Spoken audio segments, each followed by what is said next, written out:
Ada yang melihat arwahnya Rina berdiri di dekat danau sambil memainkan bonekanya. Dan juga banyak yang mengatakan mereka melihat arwahnya Rina sedang menunggu di tepi danau sambil menangis dan memanggil-manggil ibunya. Assalamualaikum, welcome to my YouTube channel. Hari ini aku akan kembali menceritakan kisah horor nyata yang kali ini gak kalah menegangkan dari kisah-kisah sebelumnya. Tapi cerita yang akan aku ceritakan ini bukan tentang kisah horor yang menyeramkan saja, tapi ada kisah yang sangat menyedihkan dan menyentuh hati kita, di mana ada hantu anak kecil yang selalu bergentayangan karena menunggu kedatangan ibunya. Sedih kan?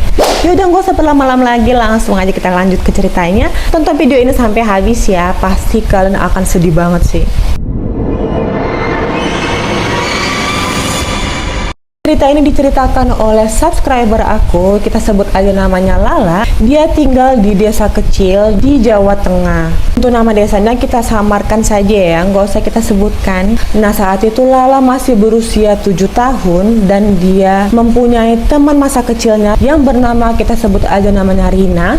Sama-sama saat itu mereka masih berusia 7 tahun.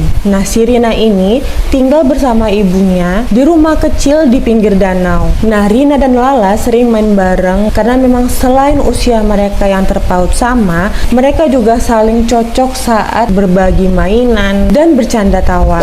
Nah, Rina ini anaknya sangat lugu, polos, periang, dan dia sangat dekat banget sama ibunya. Dan gak cuma mereka saja, ibunya Rina dan ibunya Lala pun mereka juga sangat akrab. Bahkan ibunya Rina sering menitipkan Rina kepada ibunya Lala karena ibunya itu sedang mencari pekerjaan. Soalnya kan mereka tinggal berdua. Dia sudah pisah sama suaminya dan dia harus mencari nafkah untuk anak satu-satunya. Nah, suatu hari si ibunya Rina ini kembalilah menitipkan si Rina kepada ibunya Lala untuk mereka biasa bermain bareng ya kan. Dan saat itu si ibu Rina beralasan karena dia akan mencari pekerjaan ke arah kota. Soalnya kan waktu di desa itu dia sama sekali tidak juga mendapatkan pekerjaan, sedangkan biaya hidup mereka semakin lama semakin bertambah. Apalagi si Rina ini mau sekolah ya kan. Nah, akhirnya karena sudah biasa menitipkan si Rina kepada si ibunya Lala pun menerima Lala dengan senang hati karena memang anaknya juga suka banget nih main bareng sama si Rina. Ibunya si Rina juga janji sama si Rina kalau nanti ibunya akan pulang saat sore hari. Nah, ya udahlah ya kan, berhubung karena memang si Rina ini sering dititipkan, si Rina juga udah terbiasa. Akhirnya si Rina itu ya udah, dia senang-senang aja dititipkan sama si Lala dan mereka kembali bermain bersama, saling berbagi mainan seperti biasa. Tibalah hari sudah mulai malam, ibunya si Lala mulai bingung nih, kenapa si Rina kok belum dijemput-jemput. Dilihat juga ke rumahnya kok masih gelap. Biasanya juga si ibunya Rina ini nggak pernah telat sebelumnya. Nah, si Rina yang udah nggak sabar, dia pun pamit pulang ke ibunya si Lala dan langsung masuk ke rumahnya sambil menunggu di dekat jendela. Ditunggu punya tunggu, ibunya si Rina pun masih juga belum pulang. Nah, keesokan harinya ibunya Lala menghampiri rumahnya si Rina untuk melihat apakah ibunya si Rina ini sudah pulang atau belum. Tapi ternyata ibunya belum pulang tuh.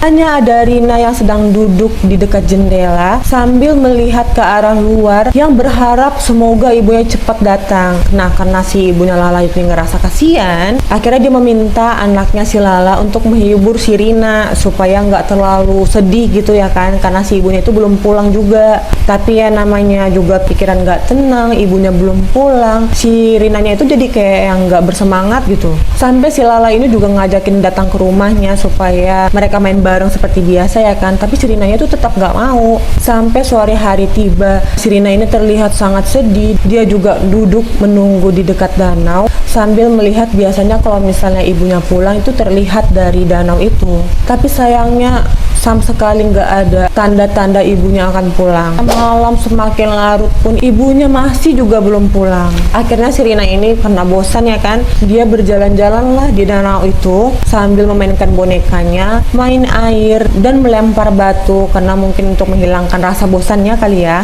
Ibunya si Lala yang melihat itu meminta si Rina untuk berhati-hati. Dia takut soalnya kalau misalnya ke arahnya agak jauh, itu danaunya agak dalam soalnya ya kan. Ibunya si Lala ini khawatir, takutnya dia gak sadar gitu ke tempat yang udah agak dalam gitu danaunya. Sayangnya si Rina itu gak mau mendengarkan. Hari pun semakin larut malam, si Rinanya juga gak mau masuk ke rumah, dan dia masih juga bermain di danau, berharap nanti ibunya akan pulang. Nah, inilah naasnya yang terjadi ya kan. Saat dia sedang asik bermain, dia benar-benar gak mau mendengarkan ibunya Lala. Tanpa dia sadari, dia sudah mendekati ke tempat area yang sudah agak dalam. Nah, pas si Rina ini menginjak tempat yang dalam itu, akhirnya dia panik lah ya kan, dan dia jadi tenggelam. Tapi sayangnya karena itu udah tengah malam, gak ada satu orang pun warga yang lewat sana, sehingga si Rina ini gak ada yang menolong. Hingga keesokan harinya, saat ibunya si Lala mendatangi rumahnya si Rina, dia mau melihat bagaimana kondisinya si Rina, apakah masih sedih, karena dia juga kayak kasihan gitu, kok ibunya nggak datang-datang gitu kan. Sambil membawa makanan bersama si Lala, dia mendatangi tuh rumahnya si Rina, tapi dia lihat kok pintunya itu kebuka ya kan. Mereka mencari-cari daerah sekitar karena si Rina itu emang nggak ada di rumahnya. Sampai saat mereka dekat ke tepi danau, ibunya si Lala dan si Lala pun menjerit dengan histeris karena mereka melihat si Rina sudah mengapung di danau tersebut bersama bonekanya. Ibunya Lala dengan panik langsung menghampiri warga-warga sekitar untuk menolong dan mengambil si Rina dari danau. Tapi sayangnya mungkin karena sudah tenggelam semalaman, yang nggak mungkin lah ya kan ada harapan untuk selamat. Rina sudah dalam kondisi tidak bernyawa. Innalillahi wa inna ilaihi raji'un. Nah, setelah jasadnya Rina diambil, dia pun langsung dimakamkan di pemakaman umum dekat desa tersebut. Tapi setelah kejadian itu, ternyata jadi mengubah suasana di desa itu jadi lebih mencekam, apalagi saat malam hari. Beberapa warga banyak yang mengaku mengalami hal-hal mistis. Ada yang melihat arwahnya Rina berdiri di dekat danau sambil memainkan bonekanya. Dan juga banyak yang mengatakan mereka melihat arwahnya Rina sedang menunggu di tepi danau sambil menangis dan memanggil-manggil ibunya. Nah, warga-warga setempat pun sudah berusaha untuk mencari ibunya si Rina, tapi sayangnya mereka juga gak bisa menemukan dan menghubungi ibunya si Rina sampai saat ini. Bahkan sampai sekarang, kata si Lala, ibunya si Rina sama sekali gak pernah datang lagi ke desa itu. Bisa kayak gitu ya, ninggalin anak gitu sendirian, udah tahu anaknya satu-satunya. Itulah kadang-kadang banyak kali kejadian-kejadian yang terjadi karena ibunya baby blues, tertekan sama kondisi keuangan atau kondisi yang tidak ada pendamping atau suaminya begitu.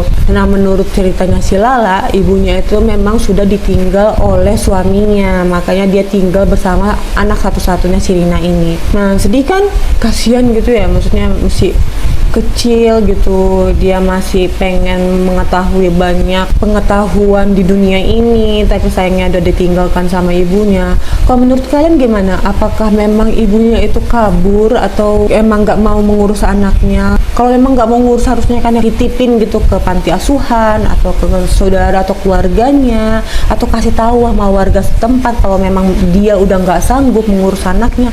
Ya nggak sih? Ini malah dijanjikan dia mau pulang, kan kasihan ya. Maksudnya anaknya itu masih berharap gitu loh ibunya itu bakal datang, tapi ternyata kan ibunya nggak datang sampai sekarang. Bahkan sampai dia meninggal pun ibunya tetap nggak datang. Nggak tahu sih ibunya itu tahu nggak sih anaknya itu udah meninggal. Bagaimana menurut kalian tentang kisah ini? Silahkan komentar di bawah ya. Oke, sekian dulu video dari aku. Semoga kalian suka sama video ini. Dan jangan lupa like, komen, dan subscribe juga. Nyalakan juga notifikasinya agar kalian bisa tahu setiap aku upload video baru. Kalian juga boleh mengirimkan kisah-kisah horor kalian agar aku bacakan ke video-video aku selanjutnya. Oke, see you di video. Bye!